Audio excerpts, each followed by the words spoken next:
Maybe it's the 2020 presidential election right around the corner. Maybe it's the surging coronavirus pandemic. Or maybe people are just feeling antsy for change. Whatever the case, Americans are not only dreaming about moving out of the United States, they're actually leaving America for good. According to the Association of Americans Resident Overseas, Americans are fleeing at a higher rate than the U.S. is actually growing. One of the easiest ways to leave America and live in another country is to get a second passport. Sure, you can pay big bucks to secure one, we're talking $100,000 and up. But according to a new report from International Living, it's possible to source a second passport quickly without buying a passport or inheriting one. Second passports and residence in other countries have long appealed to Americans interested in greater flexibility in their travels and investments, says Jeff D. Opdyke, editor of the Savvy Retiree, a publication of International Living.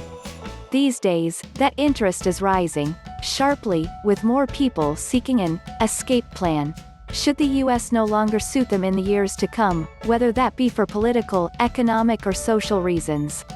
Read more. A village in Italy wants to pay you as much as $52,500 to move there, according to Opdyke, a U.S. expat who's lived in Prague now for nearly 2 years. It's possible to gain citizenship by naturalization in 2 to 4 years in plenty of places around the world. And guess what? It's legal for Americans to hold dual citizenship. The way to do it: move somewhere and gain citizenship, and a passport, via the naturalization process, says Opdyke. Does it sound too good and easy to be true? Opdyke says that it's not as difficult as you might think.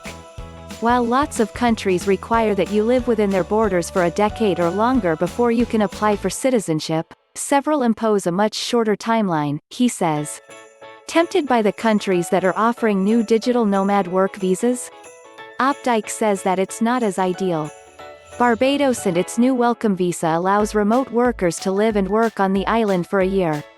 That's great, but the price is $2,000 to $3,000 for the visa, depending on whether you're going alone or with family, he says.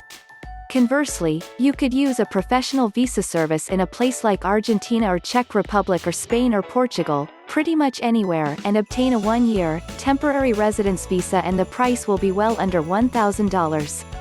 Read more. The 20 best places to travel in 2021. Where to go next? Another drawback to a remote working visa: you're one and done. Your year is up and you're out of there, says Opdyke. With the others, you can renew your visa, usually for a 2-year stint, and it will cost you nothing, or a minimal amount. According to Opdyke, there are a number of countries where you can obtain citizenship by naturalization in 5 years.